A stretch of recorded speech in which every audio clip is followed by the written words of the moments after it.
আমরা বহুবার বলেছি এখানে টাটার তৈরি করা কারখানা ডিনামাইট দিয়ে উড়িয়ে সরষার বীজ বুনেছিলেন, সরষা গাছ বেরোয়নি, হলুদ ফুলও ফুটেনি।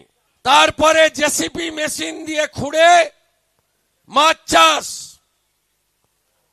চাষও হয়নি, আর ওখানে জলের দেখাও মেলেনি।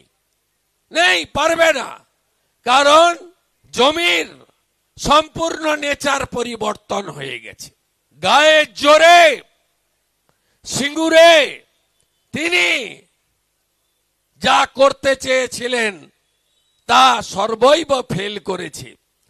আমি মনে করি প্রয়াত রতন টাটার কোম্পানি তিনি দয়া করেছেন মাত্র 766 কোটিতে ফয়সলা।